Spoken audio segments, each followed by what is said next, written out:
Esta es la última transparencia que habíamos visto. El año 1933 como el año del nacimiento de la materia oscura. Con este astrónomo de origen búlgaro, Fritz Zwicky, que luego se nacionalizó estadounidense. Él en 1933, como les dije al final de la clase pasada, observó el cúmulo de Coma, que es uno de los tantos cúmulos que hay en el universo. Este en particular es bastante significativo en relación a nosotros. O sea, eh, está, digamos, en el, entre comillas, vecindario a nivel cúmulos, ¿no? de nuestra región galáctica, ¿no? De nuestro grupo local. Más allá del cúmulo de Virgo, que es el cúmulo principal al cual nosotros de alguna manera pertenecemos o estamos ligados. Entonces, aplicando el teorema del virial, como les dije, él dijo que había una gran cantidad de materia oscura, en alemán, dunkle Materie, bueno, porque eh, bueno, uno de los revistas más importantes, sobre todo en esa época, seguía siendo el Annalen der Physik, donde Einstein publicó la mayoría de sus primeros trabajos. Como les dije, suponiendo que la física es similar, no solamente las leyes de la física, sino, bueno, algo que está relacionado, el tipo de objetos que hay en otras galaxias, eh, suponiendo que la relación masa-luminosidad es similar, digamos, lo que él concluyó que había un montón de cosas que no están en la forma de estrellas.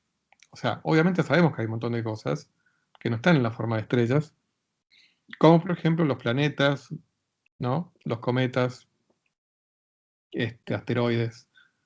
Pero digamos, la relación, bueno, en esa época solamente se sabía, digamos, una estimación de la composición de nuestro sistema solar.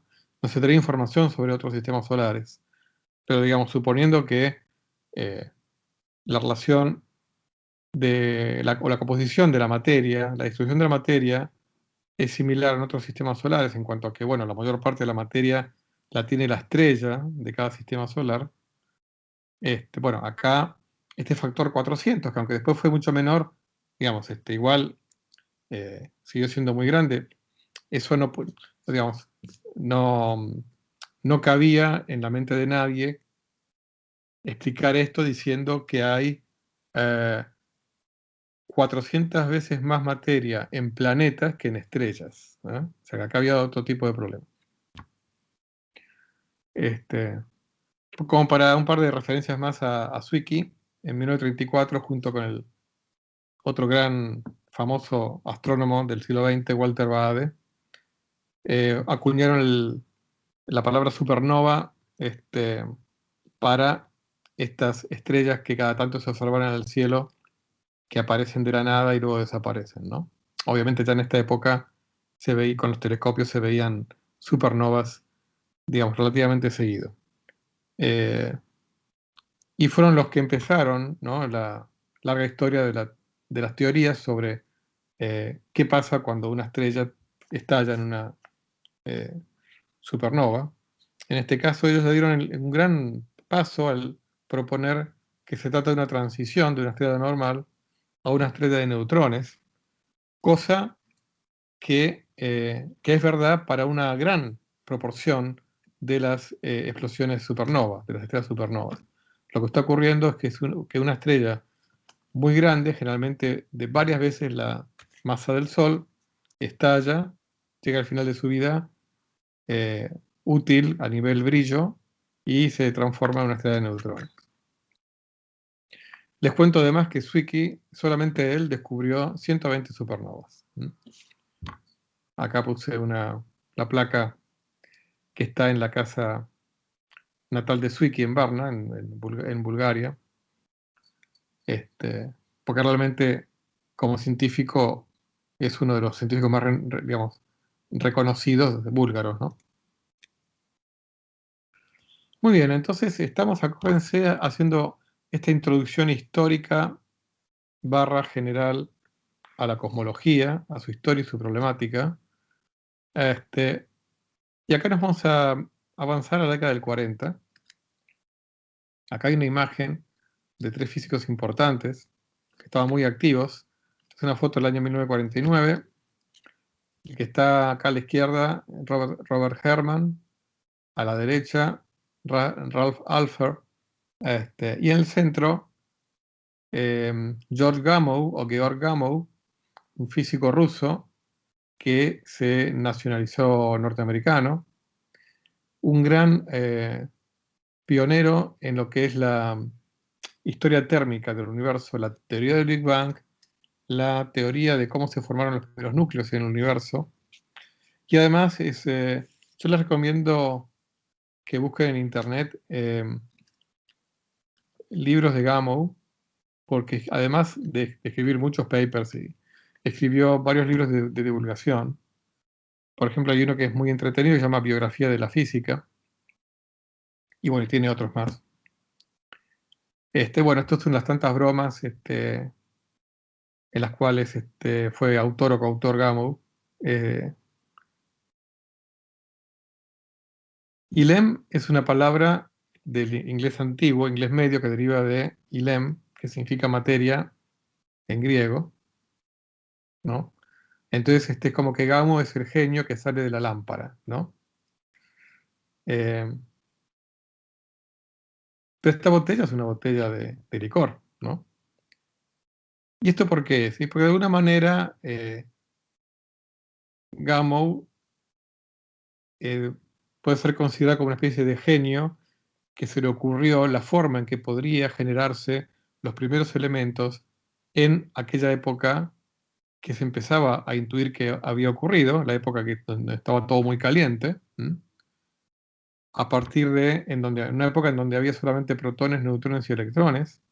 En realidad, como cuando uno aplica la teoría de la relatividad hacia atrás a un universo en expansión, uno concluye que antes era más chico.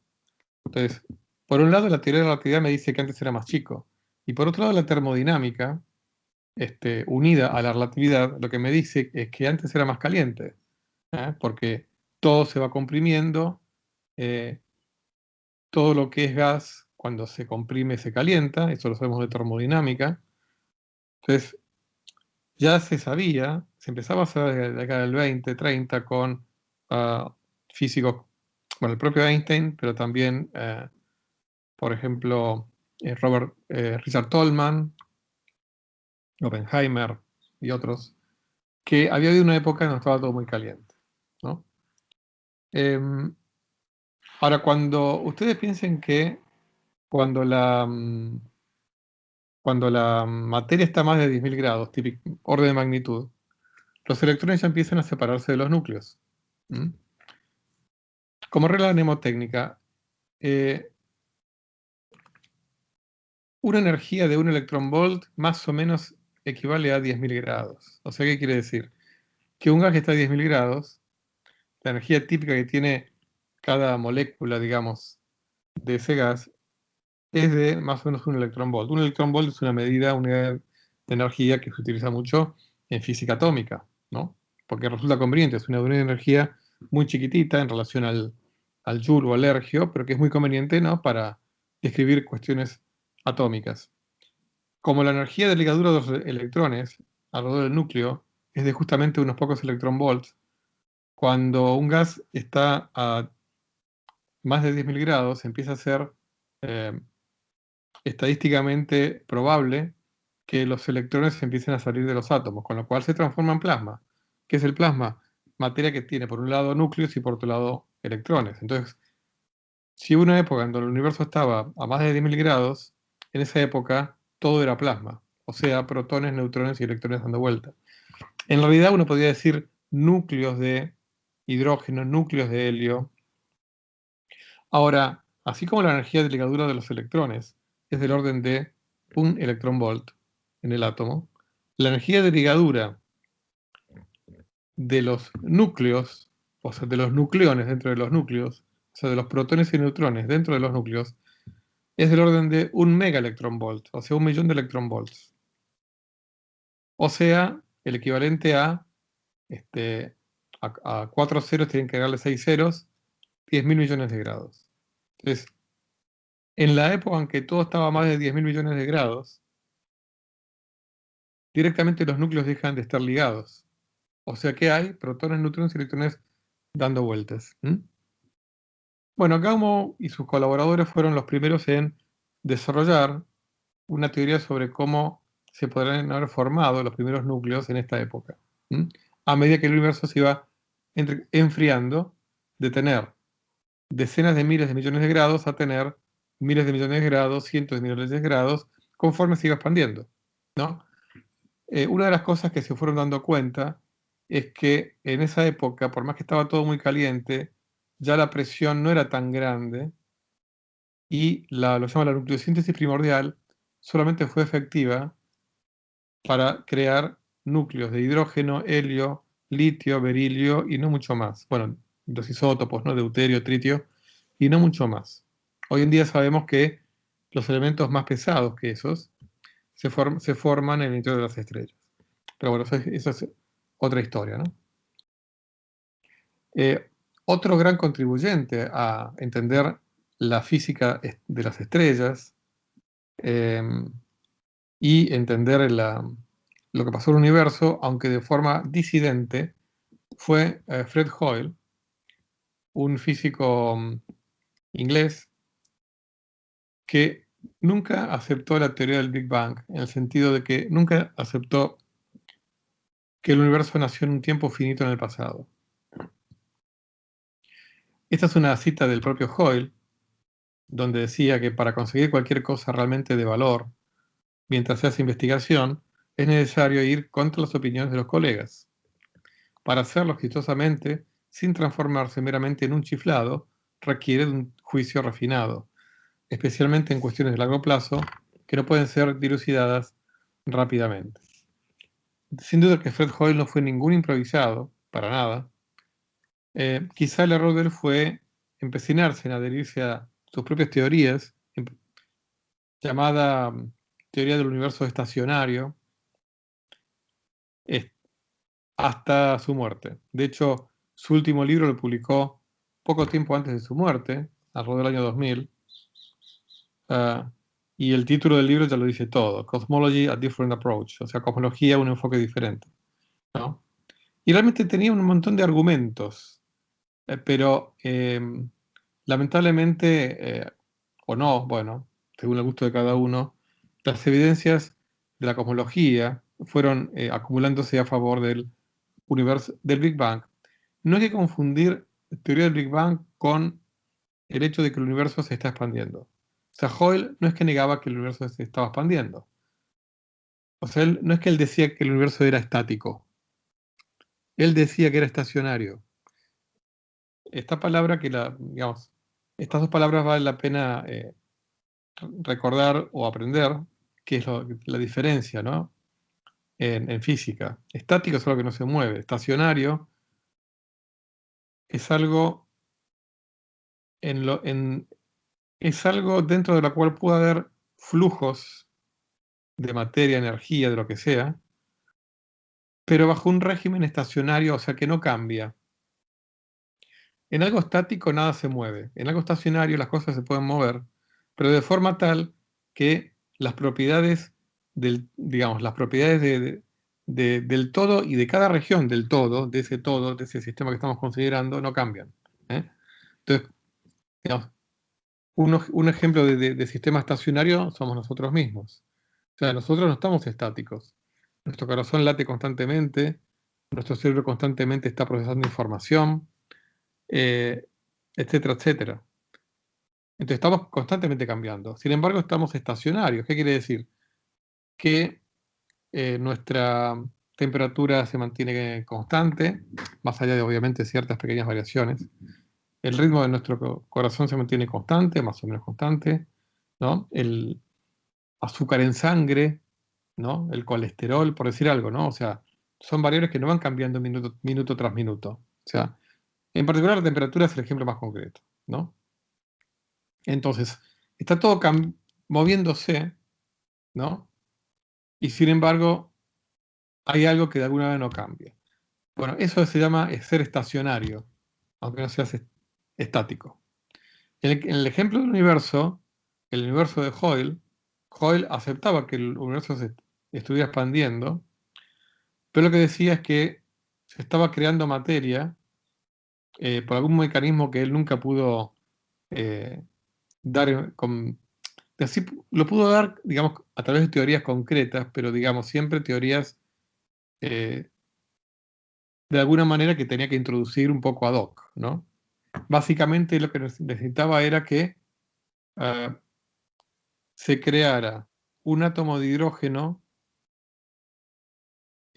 por metro cúbico en orden de magnitud, un átomo de hidrógeno por metro cúbico cada cierto número de miles de millones de años. O sea, algo muy poquitito, ¿no? Pero digamos, ese poquitito era bastante conflictivo, porque es crear algo de la nada. Más allá de que él de la nada no decía, sino que introdujo hipotéticos campos cosmológicos que podrían estar inyectándole esa materia al universo a costa de ese propio campo ir transformándose. Bueno, eh, entonces de esa manera el universo se podía expandir por siempre y desde siempre, y sin embargo su densidad promedio este, no cambiar, por ejemplo. Incluso su temperatura promedio. La explicación de Hoyle era que, digamos, por ejemplo, cuando se descubrió el fondo cósmico de radiación, de lo cual vamos a hablar en un rato, que son los restos de la época en que estaba todo caliente, Hoyle decía que ese fondo cósmico de radiación se podía explicar perfectamente por la termalización de la radiación de las estrellas. ¿Eh? Suponiendo que las estrellas existen desde siempre, debido a que nuevas galaxias se van formando porque constantemente, ya les digo, se inyecta materia. Eh, entonces, eso podía explicar. Y de hecho, él lo explicó bastante satisfactoriamente. El fondo cósmico como producto de la termalización de la luz de las estrellas. O sea, fue una pelea que duró décadas porque realmente Hoyle era un formidable contrincante. ¿Mm? Como para dar un perfil más de Hoyle, les cuento que durante la Segunda Guerra Mundial, eh, vamos a aclarar acá,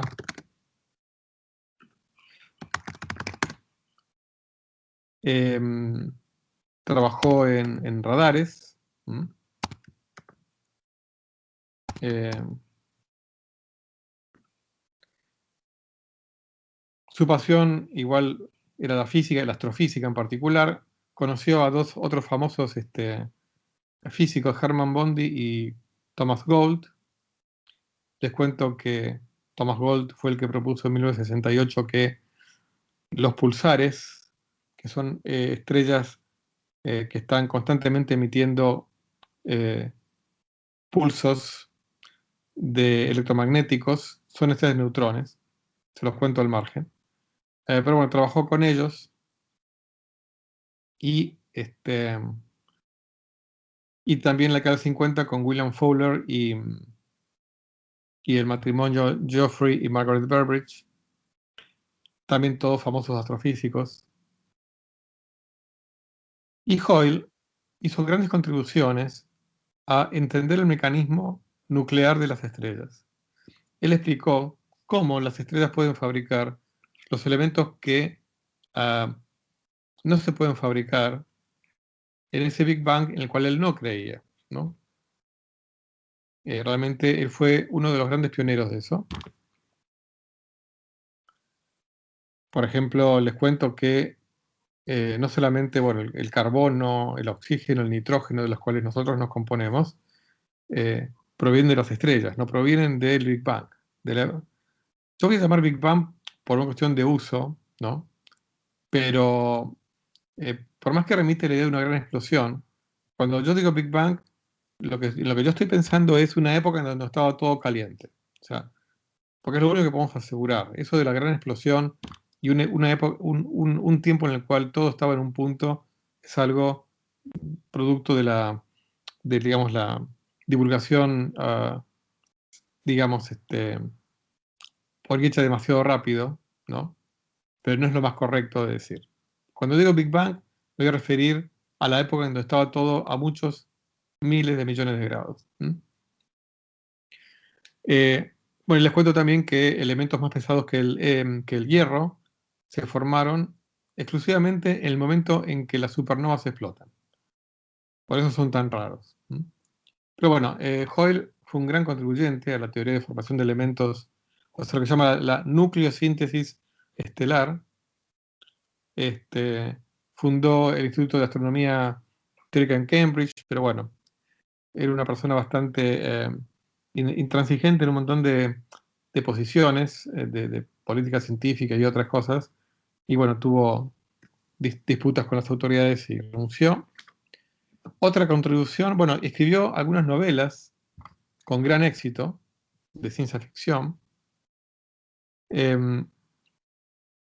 Es autor de la teoría que, digamos, una teoría en donde él decía que la vida en la Tierra nació debido a que cayó materia orgánica a través de meteoritos, ¿no?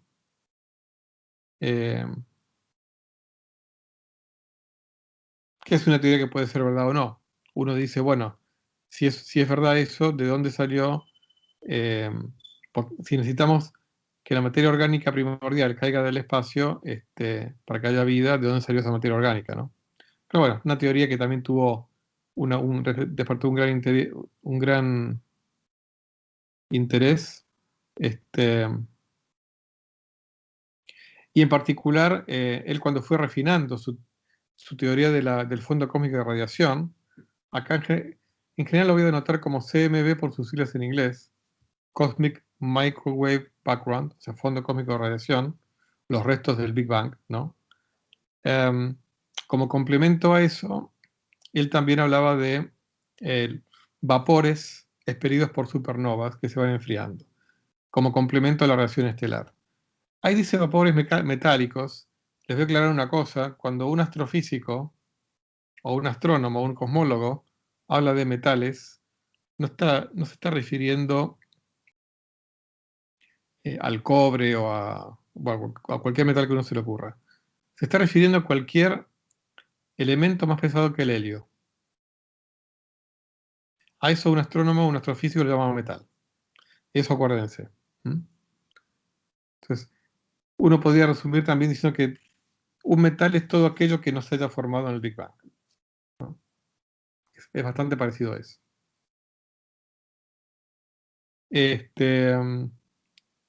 Por acá está Thomas Gold, Hermann Bondi y Fred Hoyle. Yo tuve la verdad que el gran gusto, privilegio de conocer a Hermann Bondi y Fred Hoyle en un congreso en Alemania en 1993. Fue un gran gusto y un gran gusto en particular compartir alguna que otra charla con Hermann Bondi, sobre todo por la humildad de ambos, ¿no? Bueno, y Hoyle cuenta una anécdota de 1947, que es que fue al cine con Bond y con Gold, ¿no? Y parece que la película era de fantasmas y la película terminaba de la misma forma que empezó. Se ve que la escena inicial se repetía al final. Entonces, según Hoyle, eso los llevó a los tres a pensar en un universo que era inmutable y sin embargo dinámico. A veces la mente puede hacer asociaciones de lo más extrañas, ¿no? Entonces decía Hoyle que uno tiende a pensar que las situaciones sin cambio son necesariamente estáticas. Lo que la película de fantasmas hizo fue remover de nosotros tres esta noción falsa. Uno puede tener situaciones sin cambios que son dinámicas, como por ejemplo el fluir suave de un río. Un poco lo que les contaba antes, ¿no? Un ejemplo es nuestro cuerpo, otro ejemplo es el fluir de un río. ¿No? Un río que fluye está en una situación estacionaria, no cambia la situación del río, y sin embargo hay movimiento, ¿no?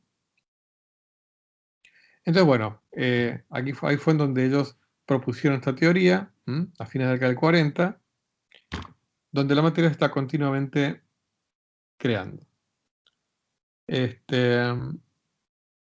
Esto se suele llamar principio cosmológico perfecto. ¿Por qué? Porque les cuento que hay otro principio que se llama principio cosmológico a secas, que es el que me dice que nuestra posición en el universo no es privilegiada. Nuestra posición cosmológica, obviamente nuestra posición como el tercer planeta de una estrella mediana amarilla, sí es privilegiada, pero eso tiene que ver con el efecto de selección observacional. O sea, no podemos haber nacido en un lugar que no fuera apto para la vida. En ese sentido, es un lugar privilegiado. Lo que dice el principio cosmológico es que la posición de nuestra galaxia no es privilegiada, no es diferente a una típica posición en alguna otra región cosmológica. Entonces, el principio cosmológico a secas se refiere a un principio cosmológico espacial. El modelo de Hoyle lo que dice es que tampoco vivimos en una época especial. Porque no es que vivimos en una época en donde estamos a 13.800 millones de años del Big Bang. No, el universo existe desde siempre, siempre fue igual, siempre va a ser igual. O sea que a nivel temporal el universo es homogéneo también. No solamente a nivel espacial, sino a nivel temporal. Eso llama lo que se llama el principio cosmológico perfecto.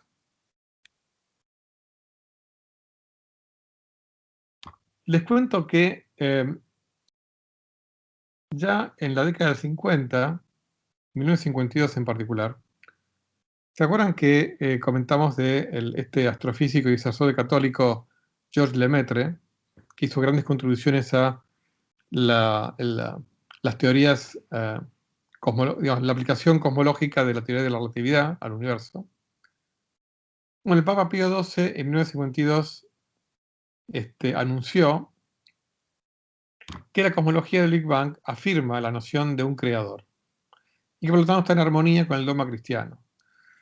Claro, en parte, fíjense que Hoyle no le gustaba el Big Bang porque Hoyle era un ateo militante y justamente una de las cosas que él temía es que era que la ciencia diga que hubo un momento, un instante en donde todo se creó, iba a ser tomado como un argumento por eh, las religiones a favor de la creación divina.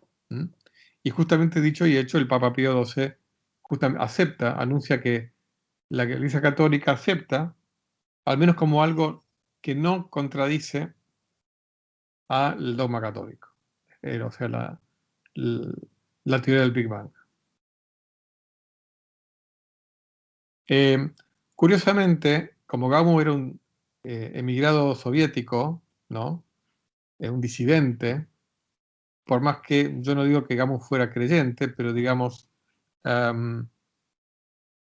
ese ateísmo militante de Hoyle en contra de la teoría del Big Bang, a la cual Gamow adhería y de la cual Gamow era uno de sus principales pioneros, él lo que decía era que también te hacía el juego o estaba asociado a la línea del Partido Comunista. Fíjense cómo se une ciencia, religión con política, ¿no? Eh, en este ejemplo, ¿no? Este, Igual, irónicamente, muchos astrónomos soviéticos rechazaban ambas teorías, según ellos, por ser idealistas e insensatas, ¿no? El, eh, el realismo soviético, el materialismo dialéctico, durante mucho tiempo, incluso, no digo en esta época, pero incluso antes, hasta llegó a estar en contra de la teoría de la relatividad, ¿no?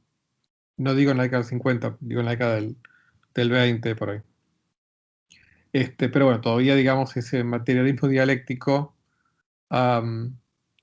seguía siendo fuerte en cuanto a poner limitaciones digamos, a la imaginación científica, ¿no?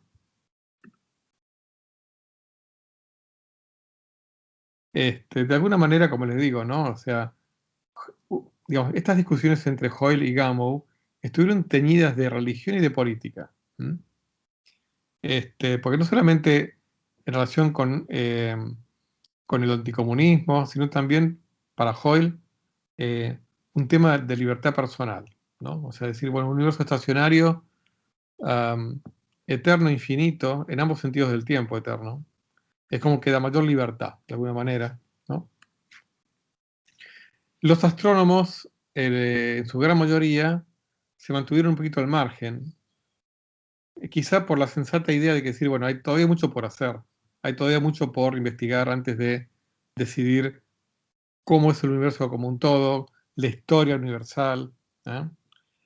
A medida que avanzaban las décadas fueron apareciendo evidencias más a favor del Big Bang, ¿no? Por ejemplo, yo bien empezaba a ver evidencias en la década del 40 y el 50 de evolución galáctica. ¿Qué quiere decir? Que la población de galaxias lejanas tenía ciertas características diferentes a la población de galaxias cercanas, dando indicios de evolución galáctica, ¿eh? Y de envejecimiento galáctico. De todas maneras,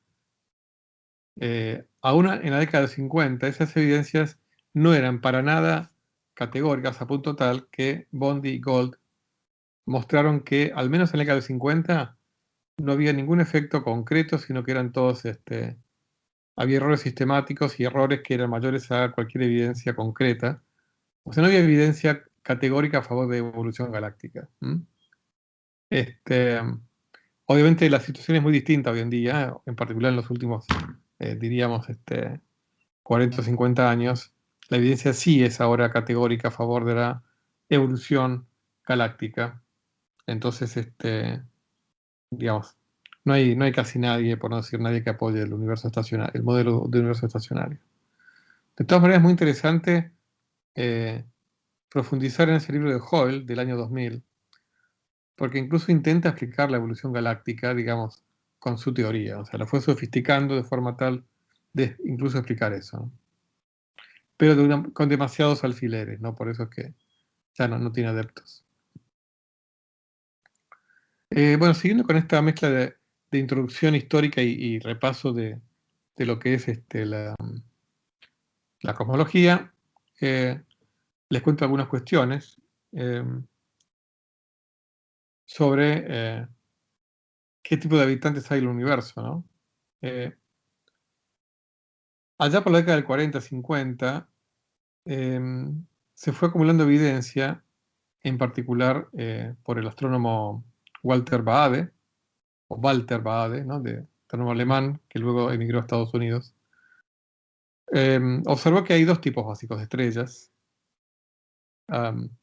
Dentro de cada tipo hay una gran variedad, pero digamos, una son las llamadas población 1, que son estrellas jóvenes, en su mayoría, brillantes y más bien tirando a los colores azules, y que están fundamentalmente en los brazos espirales de las galaxias.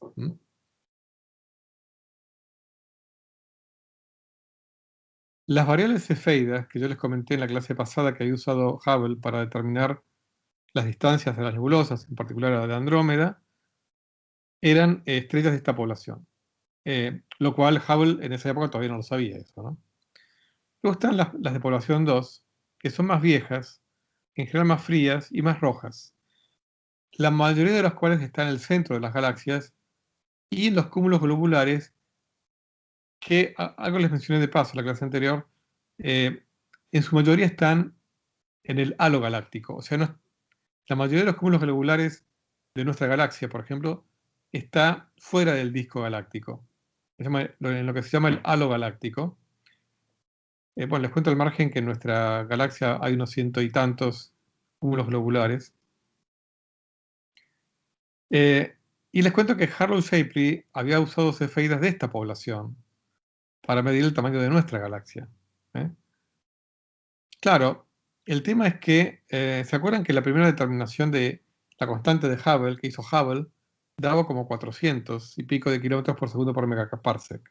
Y que eso da una edad del universo de nada más que 2.000 millones de años. Claro, el tema es que Hubble como utilizó cefeidas de la población 1, que son mucho más brillantes que la mayoría de las cefeidas que se estudiaban en nuestra galaxia, que son de la población 2. Entonces, ¿qué pasa? Como las cefeidas de Hubble tenían una luminosidad absoluta mucho mayor a lo que suponía Hubble, en realidad estaban mucho más lejos de lo que suponía Hubble. Entonces, si Hubble hubiera descubierto que estaban más lejos de lo que él suponía, la constante, el valor que hubiera determinado, o el primer valor que hubiera determinado, hubiera sido bastante inferior a la mitad de 400. Así que eso fue, digamos, uno de los motivos por los cuales inicialmente Hubble determinó un valor tan alto para su constante, ¿no? Entonces, bueno, finalmente esa discrepancia, que duró unos cuantos años en realidad, eh, de 400 versus, o sea, de 2.000 millones de años versus una edad que tendría que ser mayor a 10.000 millones, se terminó de dilucidar en la década del 50 con este descubrimiento de Baade, ¿no? Entonces, finalmente, en la década del 50 ya es como que todos durmieron más tranquilos, eh, a partir del hecho de que, bueno, de que el ritmo era... Porque incluso, fíjense que incluso, aunque Hubble fue reduciendo su constante, estaba muy lejos de estar por debajo de 100. ¿Eh? Entonces el problema seguía, ¿no? Así bueno, ya en la década del 50 eh, se hizo compatible con este descubrimiento. Entonces, las distancias de Hubble fueron duplicadas y por lo tanto el ritmo de expansión reducido a la mitad o menos. Acá hay un ejemplo de nana roja. Acá puse una imagen de estrellas calientes, azules, en el cúmulo de las Pléyades. Ay, perdón.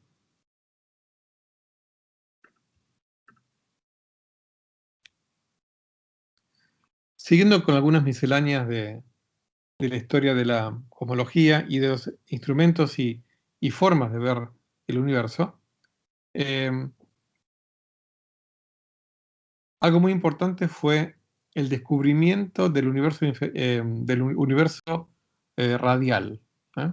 O sea, que pasó a ser una herramienta fundamental para poder observar el universo. O sea, el universo no solamente emite ondas electromagnéticas visibles, sino que también emite ondas electromagnéticas en todo el espectro electromagnético. Emite ondas infrarrojas, ultravioletas, ondas de radio, rayos X y rayos gamma. ¿Eh? Microondas, o sea, en todo cuantas más ventanas uno pueda ver el universo, mayor información va a extraer. Y bueno, Martin Ryle fue uno de los pioneros de la radioastronomía.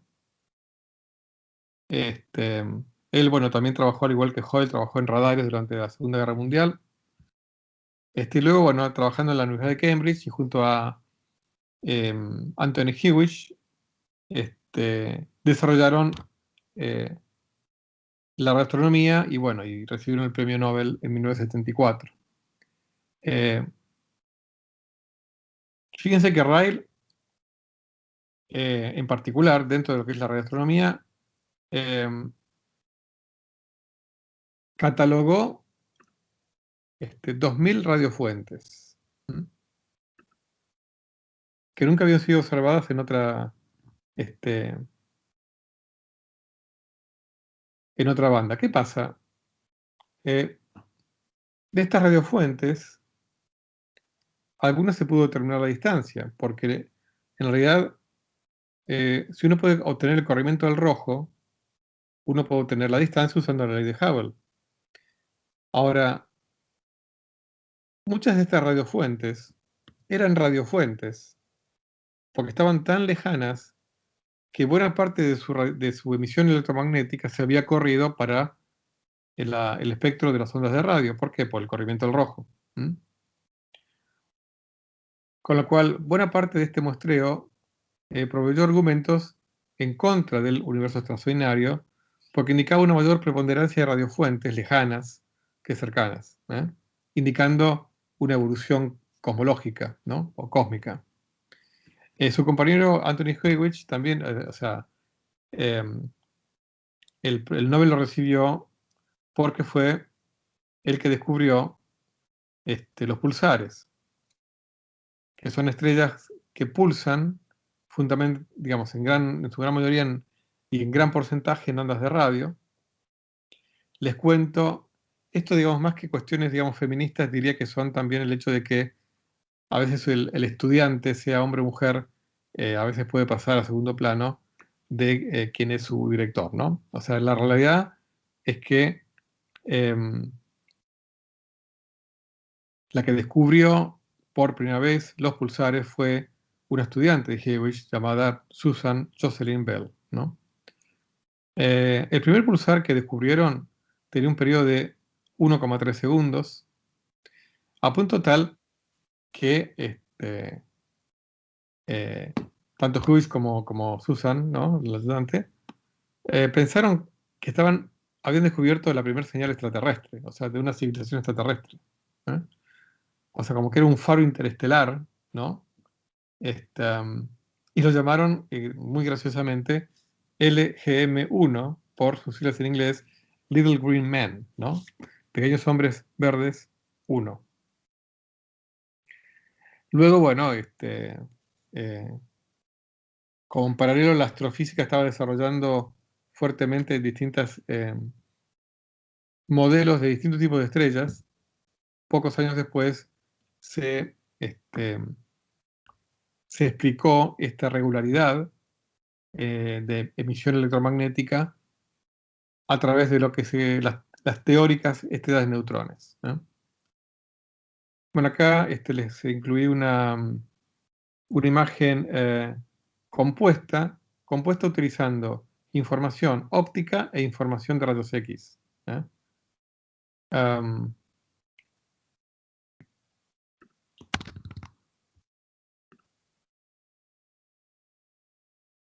en la nebulosa del Cangrejo, en donde explotó una supernova hace más o menos 1000 años. Esto fue reportado por astrónomos chinos. Hubo una supernova que explotó creo que en el año 1054, algo por el estilo. Y lo que quedó en el centro de esa supernova fue una estrella de neutrones que está pulsando.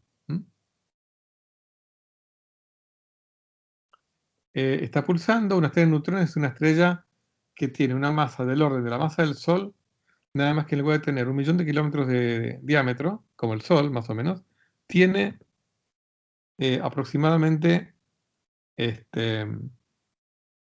o 20 kilómetros de diámetro. Entonces imagínense la densidad de un objeto que tiene la masa solar en un radio de 20 kilómetros, ¿no? Muy compacta.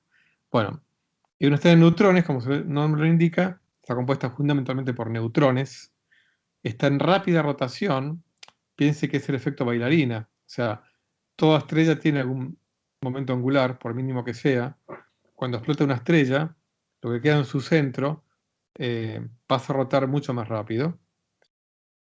Generalmente una estrella cuando explota expele la mayor parte de su materia. Por ejemplo, una estrella que tenga 25 masas solares, típicamente cuando llega al fin de su vida y explota, en una supernova, puede expeler 24 de sus 25 masas solares y quedar una masa solar en la forma de una estrella de neutrones. Entonces, toda esa materia expelida, alguna de esa materia se escapa para siempre, y otra empieza a girar alrededor de esa estrella de neutrones, que a su vez una estrella de neutrones genera fuertes campos magnéticos. Con lo cual, la materia cargada, eyectada, parte de esa materia empieza a girar alrededor del campo magnético. Por ejemplo, electrones libres empiezan a girar y emiten lo que se llama la radiación de sincrotrón. Sincrotrón, como ocurre en muchos de los aceleradores de partículas, que aceleran electrones usando ese efecto con campos magnéticos. Entonces, un electrón que está girando, como toda partícula cargada, acelerada, emite radiación. Esa radiación de sincrotrón que emiten los electrones que giran el campo magnético de la estrella de neutrones son los rayos X que nos llegan hasta nosotros. Y esta es una imagen compuesta, ¿no? Semi-artística, a partir de la información que recibimos. Muy bien. Vamos a cortar acá esta primera parte.